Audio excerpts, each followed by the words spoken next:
열왕기하 4장에서 오늘 말씀 받겠습니다. 4장 8절에서 14절. 하루는 엘리사가 수넴에 이르렀더니 거기 한 귀한 여인이 저를 간곤하여 음식을 먹게 한 고로 엘리사가 그곳을 지날 때마다 음식을 먹으러 그리로 들어갔더라.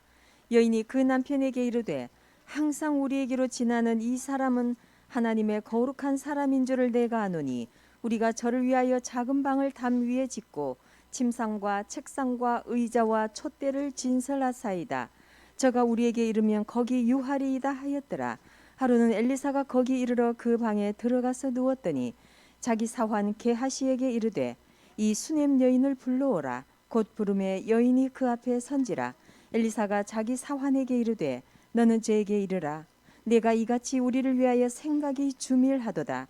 내가 너를 위하여 어떻게 하랴. 왕에게나 군대 장관에게 무슨 구할 것이 있느냐.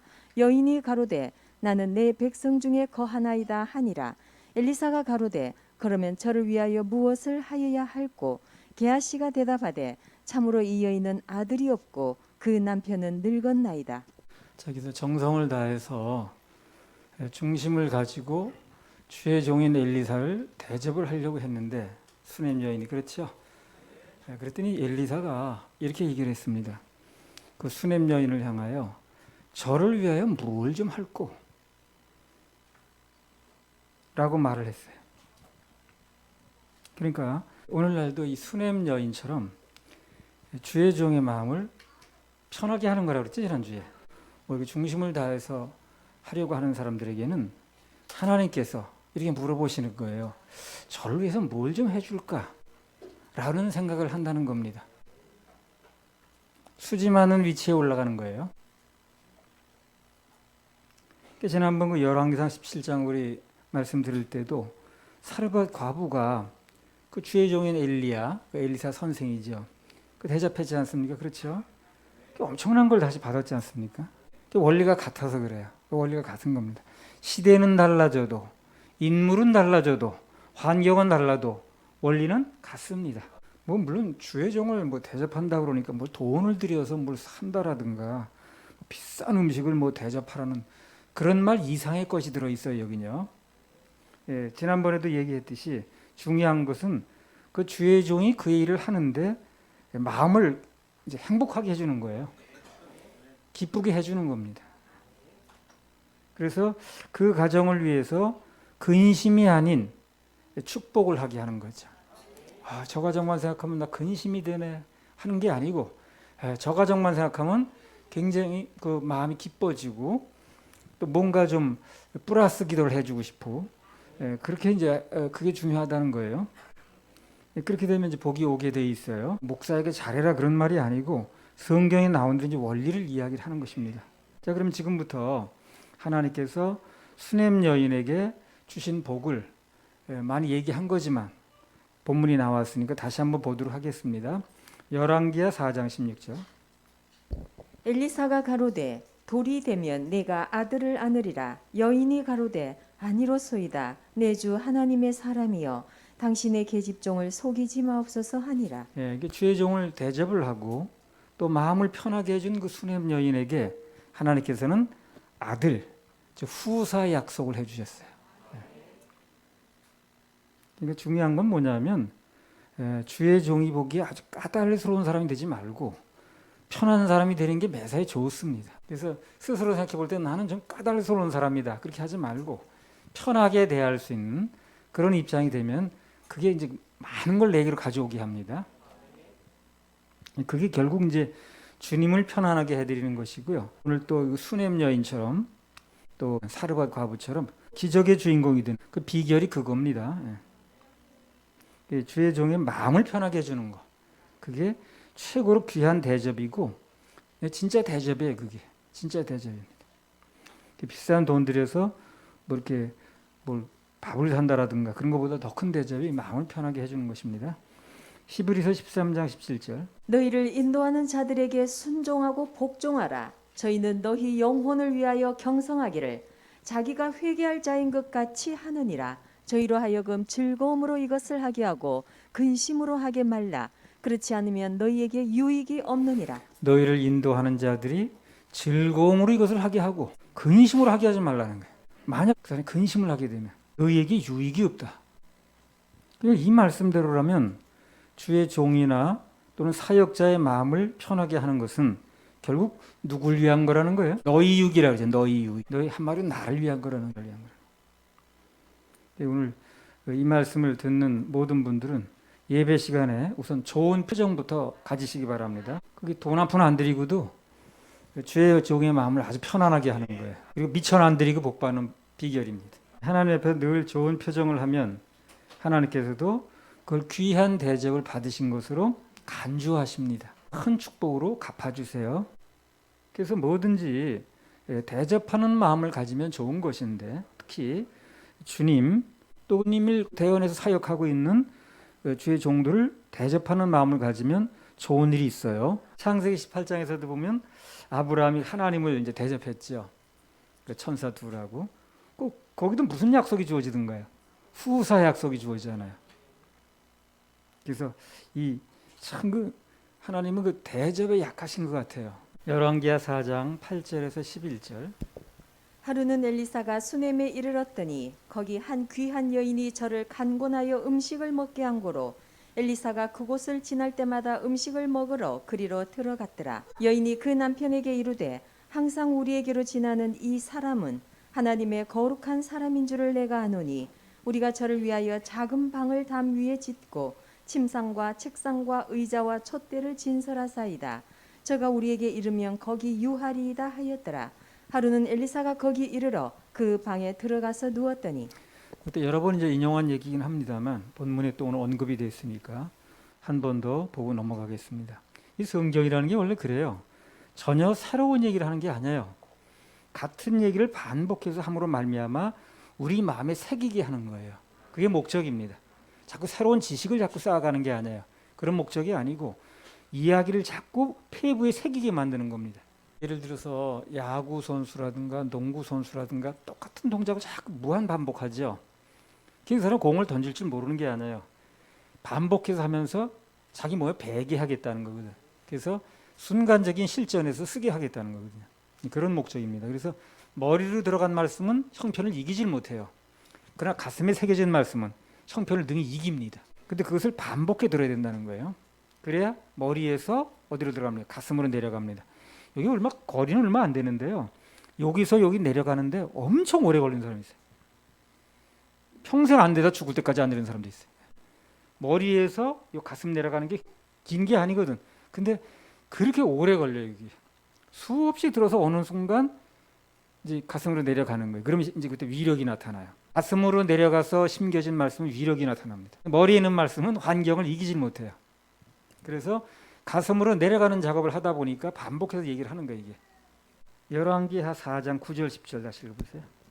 여인이 그 남편에게 이르되 항상 우리에게로 지나는 이 사람은 하나님의 거룩한 사람인 줄을 내가 아노니 우리가 저를 위하여 작은 방을 담 위에 짓고 침상과 책상과 의자와 촛대를 진설하사이다.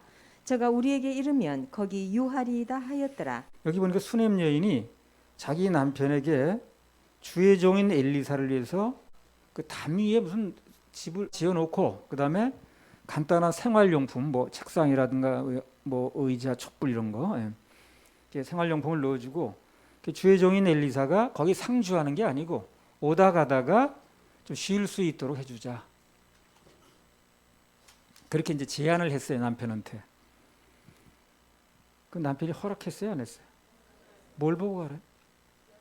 11절 보세요. 11절. 하루는 엘리사가 거기 이르러 그 방에 들어가서 누웠더니 그러니까 11절에 보니까 엘리사가 자기를 위해 차려준 방에 누웠다는 걸로 봐서 남편이 그걸 허락한 거죠. 그렇죠? 그러니까 이제 이 일에 대해서 그 수넴 여인의 남편이 한 일은 딱 그겁니다. 그렇게 하자고 아내가 제안을 하니까 뭐 그러지 뭐.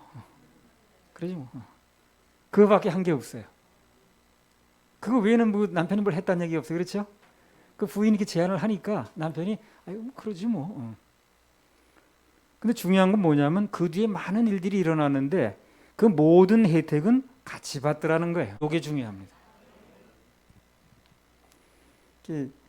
여러 번 강조한 거지만 남편들은 그래요. 부인이 뭔가 헌신하겠다고 할 때에 하나님께서 양쪽 딱 이렇게 저울질을 해봐서 조금 상태가 좋은 쪽에 감동을 주시더라고요. 꼭 그렇게 하시더라고요. 내가 좀 더 좋으면 나 쪽에 감동이 와요. 그리고 아내 쪽이 좀 좋을 상태면 아내 쪽으로 감동이 갑니다. 근데 대부분 평균적으로 볼 때 아내 쪽에 감동 갈 때가 많아요. 남자들이 조금 아무래도 그 여러 가지 생각하다 보니까 계산이 많거든. 이 남편들은 부인이 하나님께 뭔가 헌신을 하겠다고 할 때, 또 주의 종에게 뭔가를 하겠다고 할 때 어떻게 하라고 그랬어요? 그러지 뭐. 그것만 하면 돼요. 그러니까 부인이 주님의 일에 관계에서 뭔가 드리자고 할 때, 헌신하자고 할 때 이 반대만 안 하면 되는 거예요. 반대만. 그럼 그에 따른 모든 혜택을 같이 누리게 해주신다. 그 전에 그 한나의 남편 엘가나도 그랬고, 오늘 수넴 여인의 남편도 그랬고, 또 훗날 마리아의 남편 요셉 나오거든요. 똑같아요. 다 그냥 그러지 뭐 한 거밖에 없어요. 근데 전부 공통점은 아내가 그 하나님을 섬기고 또 주의 종을 섬기고 그분의 명령을 해야 하는데 그러자고 할 때에 그냥 그러자고 한 건데 그에 따른 모든 혜택을 다 같이 누리더라는 거예요.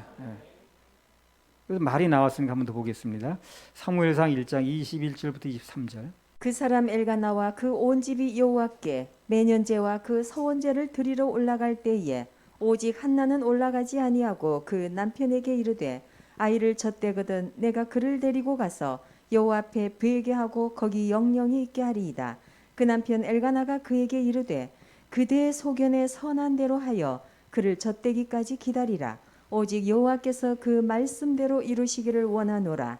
이에 그 여자가 그 아들을 양육하며 그 젖대기까지 기다리다가 한나의 남편 엘가나도 마찬가지예요. 아내가 헌신을 하겠다는 거예요. 아들을. 그러니까 남편이 뭐라고 그대의 소견에 좋은 대로 하시오. 그게 무슨 얘기야? 그게 간단히 말하면 뭐예요? 아니 그러지 뭐.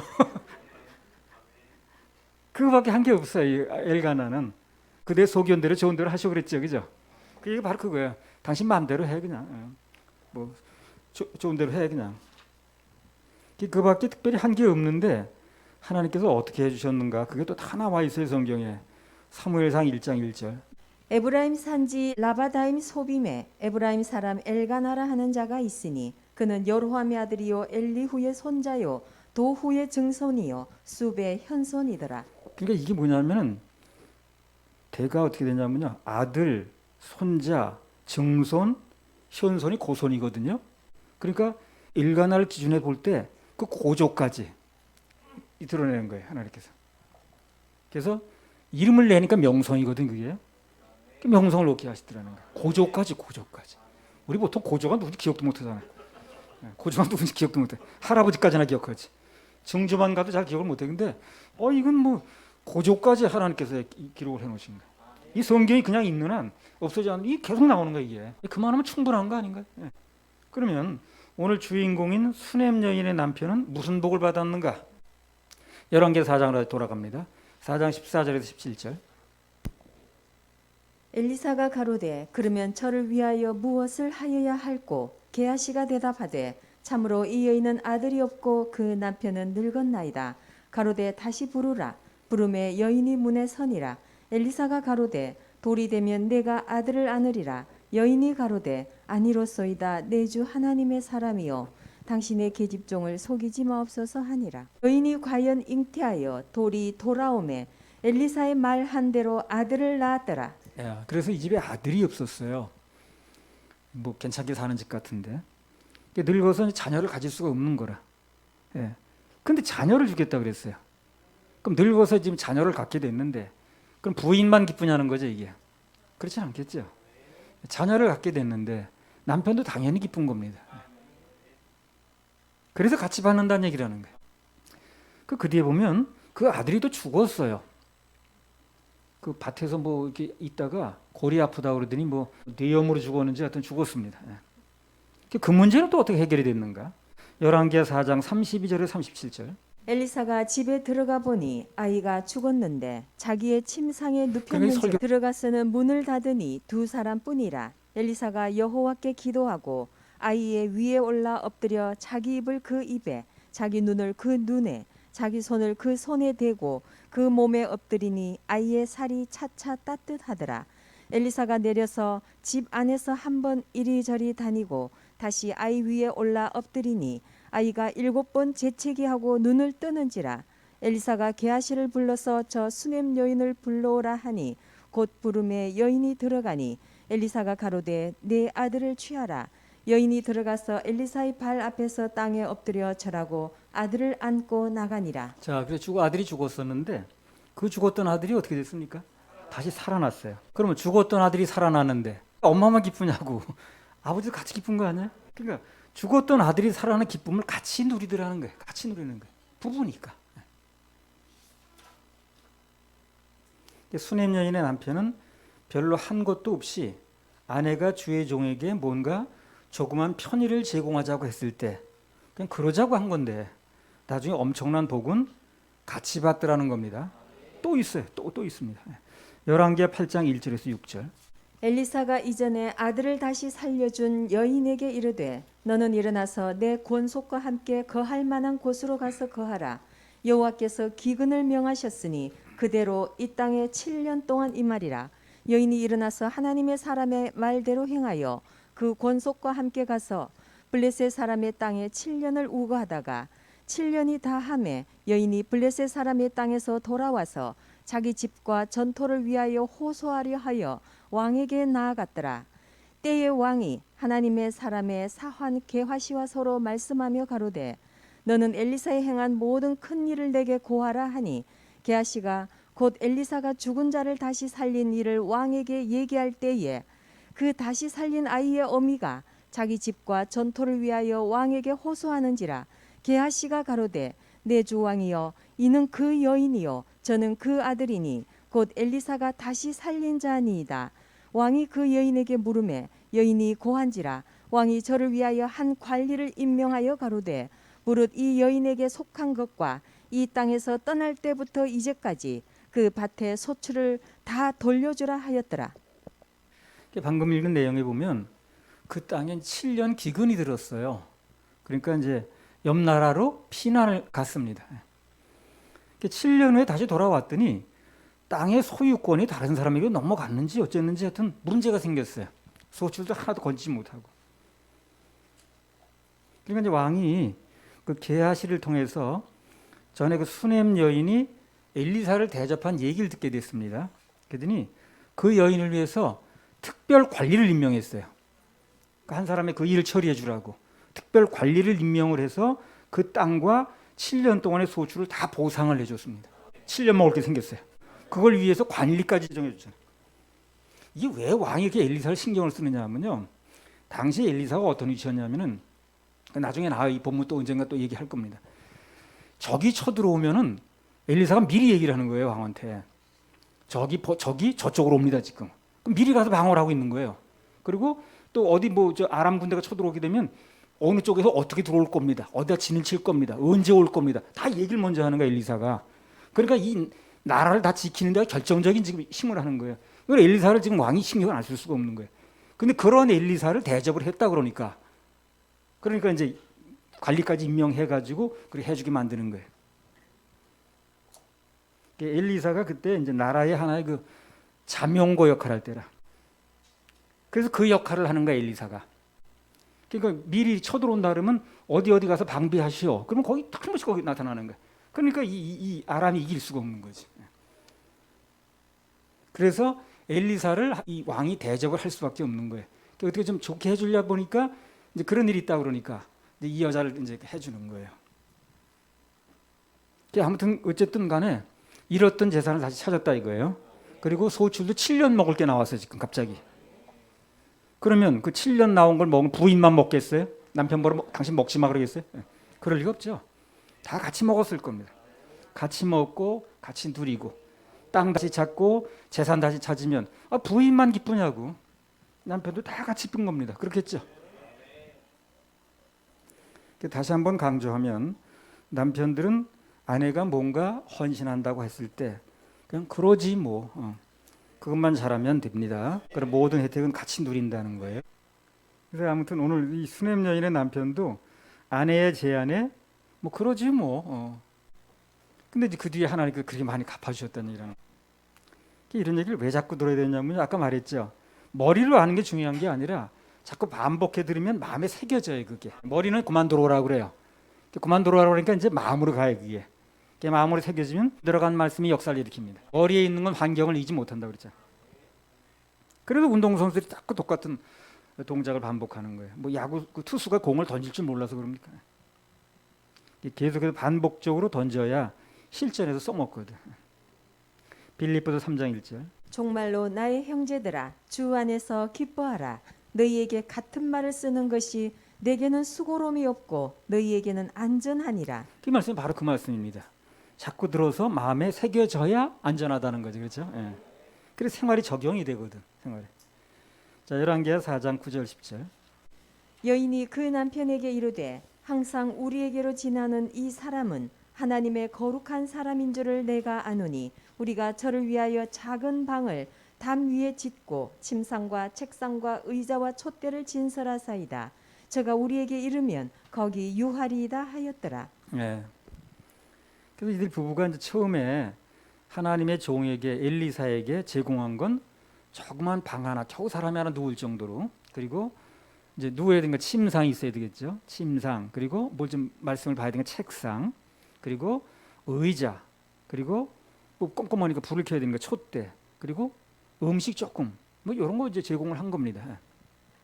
근데 이제부터 이제 얘기를 하겠습니다만 하나님께서 갚아주신 것은요 상상 초월이에요. 왜 상상 초월인가를 얘기를 할 거예요.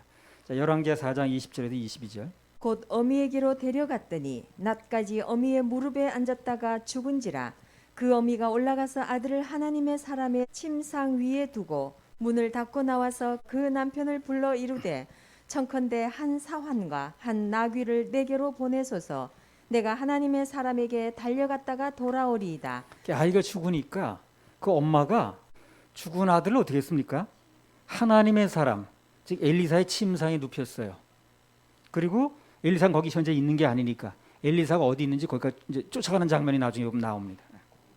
그래서 아이를 그 침상에 눕혀놓고 죽은 아이를, 그리고 자기는 엘리사에게 쫓아간 거예요. 그 길로. 자, 그다음에 열왕기하 4장 32절에 34절. 엘리사가 집에 들어가 보니 아이가 죽었는데 자기의 침상에 눕혔는지라. 들어가서는 문을 닫으니 두 사람뿐이라. 엘리사가 여호와께 기도하고 아이의 위에 올라 엎드려 자기 입을 그 입에, 자기 눈을 그 눈에, 자기 손을 그 손에 대고 그 몸에 엎드리니 아이의 살이 차차 따뜻하더라. 그 여기서 눈여겨볼 말은 침상이라는 말이에요. 침상. 예. 그들 부부가 엘리사가 좀 시일하고 침상을 만들어 제공을 했는데, 그 나중에 보니까 하나님께서 그 침상이 죽었던 아들을 다시 살리는 기적의 침상이 만드는. 이걸 예상했습니까 지금 엄마가? 그런 거 상상 초월이에요. 이상한 게 아니에요. 이 아들이 내가 나중에 죽으면 이 침상이 살아나겠지, 그걸 계산해서 침상을 준 게 아니에요. 그냥 좀 시일하고 준 거예요. 근데 그 침상에 누가 살아났다는 거예요? 죽은 아들이 살아났다는 거예요. 그래서 상상 초월이에요. 전혀 이상한 게 아니니까. 하나님의 종에게 드렸던 그 단순한 침상 하나가 나중에 자기 아들을 살리는 기적의 침상으로 돌아왔다는 거예요. 이게 그 침상에서 나중에 자기 죽었던 아들이 그 침상에 살아날 줄은 그 엄마도 전혀 몰랐습니다. 그래서 하나님의 역사하심은 상상 초월, 상상 초월, 상상 초월. 그리고 다 자기를 위한 거예요. 자기를 위한 거. 나중에 보면은요, 하나님께 뭔가 심었던 거, 또 그분의 감동에 의해서 움직였던 거, 이런 건 나중에 두고 보면은 결과가 어떻게 나타나면 다 자기를 위한 걸로 나타나더라고요. 하나님을 위한 게 아니야, 그게. 다 자기를 위한 걸로 나타나. 그 노아 방주 보세요. 물론 그거 만드느라고 애를 많이 썼습니다. 수고도 하고 값도 치르고. 그러나 결국에 나중에 온 인류가 홍수로 멸망할 때 그 방주에 탔던 자기 아내, 본인을 비롯해 아내, 아들 셋, 며느리 셋, 8식구죠. 그 8식구가 거기 살았어요. 그럼 결국 누굴 위한 거예요, 그게? 자기를 위한 거예요. 자기를 위한 거예요. 누굴 위한 게 아니더라고. 그 수고, 헌신, 남을 위한 게 아니었다는 거예요. 자기를 위한 거였습니다. 누구든 하나님께 헌신하고 또 뭐 봉사하고 드리고 그러는 것을요, 누굴 위한 거라고 생각하지 마세요. 그럼 피곤해서 얼마 하질 못합니다. 그 모든 것은 결국 나와 내 가족을 위한 거예요. 틀림없습니다. 틀림없어요. 예. 이 경우도 지금 다른 사람이 혜택 본 게 아니잖아요. 자기 아들 낳고 아들 죽었던 아들 살아나고 그 침상에서 죽었던 아들 살아나고 다 자기를 위해서 있는 거 아니에요? 엘리사가 얼마나 쉬었는지 모르지만 나중에 어떤 보상으로 돌아올지는 그야말로 그게 상상 초월입니다.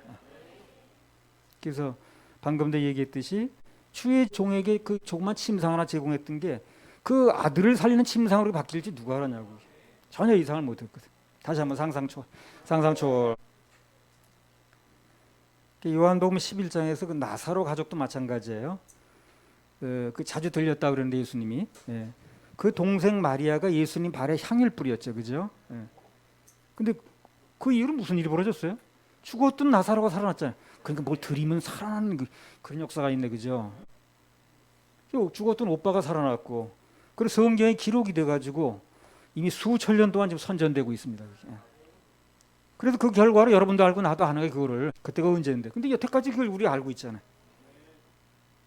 아마 이 정도로 세계에 알려지려면요, 전 세계에 알려지려면 그 선전비만 해도요 수천억 원 들어갑니다.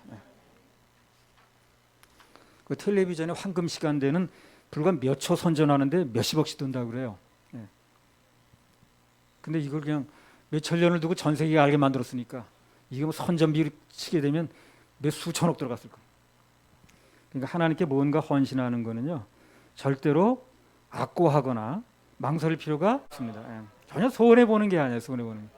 내가 살면서 느끼는 게 그거예요. 하나님께 드려지는 건 내 인생을 드렸든 시간을 드렸든 물질을 드렸든 전혀 손해가 아니라는 거예요. 하나님께 드려진 건 기본적으로 이자가 30배부터 시작해요.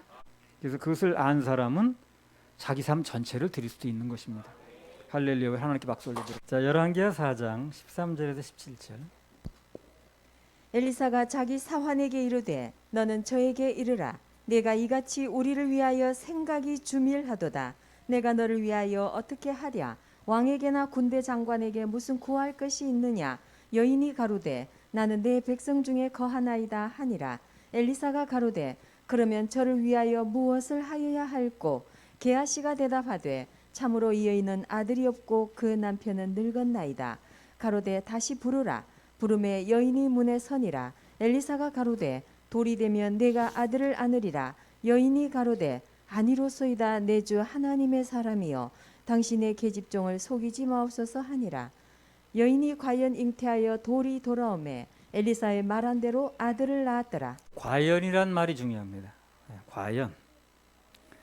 하나님의 일하심의 결과는 항상 사람들의 입에서 과연이란 말이 나오게 하셔요.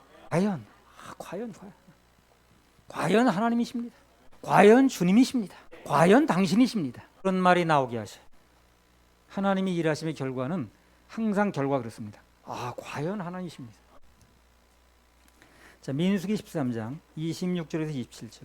바람 광야 가데스에 이르러 모세와 아론과 이스라엘 자손의 온 회중에게 나와 그들에게 회보하고 그 땅 실과를 보이고 모세에게 보고하여 가로되 당신이 우리를 보낸 땅에 간즉 과연 젖과 꿀이 그 땅에 흐르고 이것은 그 땅의 실과니이다.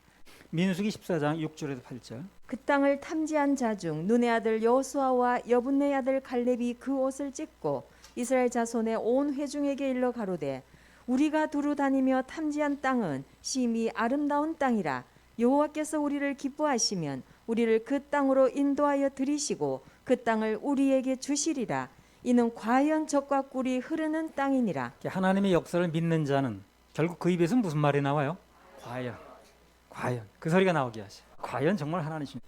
근데 여기서 아주 조심할 게 하나 있어요. 뭐냐면 방금 앞서 말한 대로 하나님께서는 그분을 믿고 따르고 또 헌신한 자들에게는 그 입에서 결국 과연이란 말이 나오게 하시거든요. 근데요, 민수기 13장 28절 29절. 그러나 그 땅 거민은 강하고 성읍은 견고하고 심히 클 뿐 아니라 거기서 아낙 자손을 보았으며 아말렉인은 남방 땅에 거하고 헷인과 여부스인과 아모리는 산지에 거하고 가나안인은 해변과 요단 가에 거하더이다. 그래서 그렇게 과연 하나님이 일하셨다고 좋은 땅을 주셨다고 말을 했는데 그러나 그랬거든.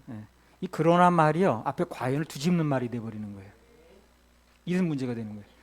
과연이라는 말을 뒤집어 버리는 거예요. 이 그러나 말이. 하나님의 역사를 말할 때는요, 과연으로 끝나야 됩니다. 그러나라는 단서를 붙이면 안 돼요. 그럼 그것이 믿음을 깎아먹어요. 과연이란 말을 믿음을 깎아먹고 기쁨을 상쇄시킵니다. 결국 나중에는 시험거리를 만들어요. 그게 그러나라는 말이, 그 단서가. 모든 안 좋은 것은 하나님께 맡기고 우리는 오직 하나님 안에서 좋은 점만 얘기를 해요. 좋은 점. 그러나라고 자꾸 뒤집으면 안 돼요. 하나님께서 하셨습니다. 과연으로 끝나야지. 그걸 자꾸 그냥 그러나 해가지고 뒤집으면 정말 그 나중에 그 결과가 뒤집어져. 사람과의 관계에서도 좋은 것만 기억하면 결국 그 사람에게는 좋은 일이 일어나요. 정신 건강에도 좋습니다. 이게 안 되는 사람은 자꾸 나쁜 걸 기억을 해. 두고 자꾸 얘기를 하는 거야, 이걸. 인간이란 그 타락한 본성이 남아 있어서요. 좋은 거 얘기보다는 나쁜 거 얘기하는 게 재밌나 봐, 그게. 간증도 마찬가지라. 좋은 것만 얘기를 하면 되는 거죠. 그러나 하지 말고. 우리도 하나님 앞에서 좋은 것만 말하면 돼요. 그러나 자꾸 토를 붙이면 안 돼. 좋은 것만 말하고 끝내야 좋은 일이 좋은 일로 끝납니다. 좋은 것은 좋은 것으로 끝나야지. 앞서 이스라엘 백성들처럼 자꾸 그러나는 토를 달면 끝도 결국 나빠져요. 그 사람 나빠지잖아요, 결국에요. 과연 다 좋았는데 그러나고 뒤집는 순간 그 사람 운명이 다 나빠졌잖아요. 하나님 안에서 뭔가 되는 사람은 그러나라는 말을 잘 쓰지 않고 오직이란 말을 잘 쓰더라고. 과연, 오직 이런 거. 민수기 13장에서 뭔가 시험 드는 사람들은 과연 그러더니 주님께서 준 땅이 좋다고 그러더니 그러나 그랬잖아요. 하나님 안에서 뭔가 되는 사람들은 남들이 그러나 하고 뒤집을 때 무슨 말을 쓴가 한번 봅시다. 민수기 14장 8절 9절. 여호와께서 우리를 기뻐하시면 우리를 그 땅으로 인도하여 들이시고 그 땅을 우리에게 주시리라. 이는 과연 젖과 꿀이 흐르는 땅이니라. 오직 여호와를 거역하지 말라. 또 그 땅 백성을 두려워하지 말라. 그들은 우리 밥이라. 그들의 보호자는 그들에게서 떠났고 여호와는 우리와 함께 하시느니라. 그들을 두려워 말라 하나. 그러니까 그 사람들은 과연이라고 막 칭찬하더니 그러나 다 그 아닌 거야 뭐 해가지고 뒤집는데 이 여호수아 갈렙은 그러지 말고 오직 여호와만 믿자. 사람들 여기서 그러나를 바꿨죠. 근데 이 갈렙과 여호수아는 오직으로 연결해요. 여호와만 바라보자. 그게 차이라. 그게 운명을 가르는 거예요. 가나안 땅에 들어가고 못 들어가고. 어떤 사람들은 과연 젖과 꿀이 흐르는 땅이라고 그렇게 말해놓고 곧바로 그러나라는 말을 써가지고 다 좋던 분위기를 망쳐놓는데 하나님 안에서 뭔가 되는 사람은 갈렙과 여호수아 같은 사람은 과연 다음에 비록 안 좋은 게 보였어도 같이 갔다 왔으니까 같이 갔다 온 거 아니에요. 그래도 그러나 대신 오직이라는 단어를 쓰더라는 거예요. 오직 주님만 믿자는 거예요. 그래서 그러나라고 그러지 말고 그럴수록 오직 주님만 바라보자. 이렇게 추진했더니 상황이 안 좋아. 형편이 안 좋아. 그러나란 말 쓰지 마세요. 그러지 말고 그래도 오직 주님만 바라보자. 오직 주님만 믿자. 이렇게 오직으로 연결시켜야 됩니다. 그러면 가나안 땅에 들어가요. 오직 예수, 오직 믿음, 오직 은혜, 오직 예배, 오직 한 마음. 그 말 앞에 오절 붙이면 다 분위기가 좋더라고요. 열왕기하 4장 17절에서 26절. 여인이 과연 잉태하여 돌이 돌아오매 엘리사의 말한 대로 아들을 낳았더라. 그 아이가 저으기 자라매 하루는 곡식 베는 자에게 나가서 그 아비에게 이르렀더니 그 아비에게 이르되 내 머리야 내 머리야 하는지라. 그 아비가 사환에게 명하여 그 어미에게로 데려가라 하매 곧 어미에게로 데려갔더니 낮까지 어미의 무릎에 앉았다가 죽은지라. 그 어미가 올라가서 아들을 하나님의 사람의 침상 위에 두고 문을 닫고 나와서 그 남편을 불러 이르되 청컨대 한 사환과 한 나귀를 내게로 보내소서. 내가 하나님의 사람에게 달려갔다가 돌아오리이다. 그 남편이 가로되 초하루도 아니요 안식일도 아니오늘 그대가 오늘날 어찌하여 저에게 나아가고자 하느뇨. 여인이 가로되 평안이니이다. 이에 나귀의 안장을 지우고 자기 사환에게 이르되 모라 앞으로 나아가라. 내가 말하지 아니하거든 나의 달려가기를 천천하게 하지 말라 하고 드디어 갈멜산으로 가서 하나님의 사람에게로 나아가니라. 하나님의 사람이 멀리서 저를 보고 자기 사환 게하시에게 이르되 저기 수넴 여인이 있도다. 너는 달려가서 저를 맞아 이르기를 너는 평안하냐 네 남편이 평안하냐 아이가 평안하냐 하라 하였더니 여인이 대답하되 평안하다 하고. 자, 여기 보면 하나밖에 없는 아들이 죽었죠. 갑자기 죽었습니다. 그것도 수넴 여인이 그럼에도 불구하고 샬롬, 즉 평안이라는 말을 연거푸 썼어요. 남편에게도 썼고 지금 엘리사에게도 썼습니다. 그럼 이 수넴 여인이 정말 평안한 상태냐? 그럴 리 없죠. 이거 갑자기 죽으면 평안할 리가 없잖아요. 그러나 믿음으로 평안하다고 하는 거예요, 지금요. 이게 말을 믿음으로 하는 거예요, 지금요. 환경은 평안하지 않아요. 무슨 평안합니까? 아들이 죽었는데. 근데 믿음으로 평안이라고 하는 거예요. 그랬더니 결국 그 일은 정말 평안한 일로 끝났습니다. 해피엔딩. 빌립보서 4장 6절 7절. 아무것도 염려하지 말고 오직 모든 일에 기도와 간구로 너희 구할 것을 감사함으로 하나님께 아뢰라. 그리하면 모든 지각에 뛰어난 하나님의 평강이 그리스도 예수 안에서 너희 마음과 생각을 지키시리라. 그러면 엘리사가 그 부인한테 평안하냐고 물어볼 때 그걸 몰라서 물어보는 게 아니에요. 그 여자가 이 환경을 놓고 어떤 믿음을 가지고 있냐 물어보는 거예요, 지금요. 하나님의 역사가 일어날 말 믿음이 있냐를 보는 거죠. 근데 여자가 합격을 하는 거기. 샬롬 평안이라고 그러는 거예요. 전혀 평안한 환경이 아닌데 지금. 제가 그랬잖아요. 어떤 경우에도 좋으신 하나님을 믿고 샬롬하면 그러면 모든 지각에 뛰어나신 하나님의 평강. 하나님의 평강은 특징이 뭐냐면 환경에 관계가 없어요. 환경 때문에 되고 안 되고 하는 게 아니에요. 하나님의 평강은. 하나님의 평강을 믿으면 환경을 초월합니다. 환경을 이길 수 있어요. 환경도 깨트립니다. 그래서 환경에 관계없이 감사함으로 하나님께 아뢰면 그러면 모든 지각에 뛰어난 하나님의 평강이 그리스도 예수 안에서 너희 마음과 생각을 지키신다는 거예요. 그러니까 무슨 생각을 가지고 있는지 어떻게 되기를 소원하는지 그 마음대로 지켜주신다는 거예요. 응답하신다는 거죠. 어떤 경우에도 좋으신 하나님을 믿고 샬롬하면 그럼 모든 지각에 뛰어나신 하나님의 평강이 우리 사정을 다 아시는 분이 우리 마음과 생각을 지켜주신대요. 우리 그리스도인들은 하나님의 자녀들은 그 인생에서 어떤 일이 일어나든 눈에 보이는 환경과 또한 하나님께 주신 약속 두 가지 중에서 하나를 선택을 해야 됩니다. 환경을 바라보고 낙심하고 절망하든가 아니면 주님 바라보고 오직 하나님하고 믿음을 평안을 가지든가. 그래서 환경에 관계없이 하나님의 약속과 말씀을 선택하는 게 그게 바로 신앙이라. 아까 그 수넴 여인이 그게 있는 거예요. 그래서 아들이 살아나는 거예요. 그래서 아무튼 여기 수넴 여인의 놀라운 점은 전혀 샬롬이 아닌 상황에서 샬롬을 선택을 했다는 거예요. 중요한 거예요. 환경은 전 샬롬이 아니야 지금요. 그런데 선택은 샬롬을 했다는 겁니다. 이 부분이 믿음인 거예요. 환경과 관계없이 샬롬 했더니 하나님께서 그 믿음으로 보시고 그걸 믿음을 보시고 그 인생에 진정한 샬롬을 주셨습니다. 평화 하늘에서 내려오네. 우리 인생의 샬롬 즉 평강은 환경에서 오는 게 아니에요. 하늘에서 내려옵니다. 주님 바라봐야 돼요. 요한복음 14장 27절. 평안을 너희에게 끼치노니 곧 나의 평안을 너희에게 주노라. 내가 너희에게 주는 것은 세상이 주는 것 같지 아니하니라. 너희는 마음에 근심도 말고 두려워하지도 말라. 환경에 관계없이 오직 하나님의 약속만을 바라보는 사람에게는 세상이 줄 수 없는 평안, 환경과 관계없는 그런 평안이 하늘로부터 내려옵니다. 뭔가 마음에 불안이 있거나 이런 사람들은 뭐 그냥 긴급 구조 뭐 이런 거 하면 감동 받으셔도 괜찮아요. 내가 굳이 말을 안 해도. 그럼 하나님께서 그 사람 마음속에 평안을 주시고 모든 것을 평안케 하실 것입니다. 할렐루야. 우리 하나님 박수 올려드려요.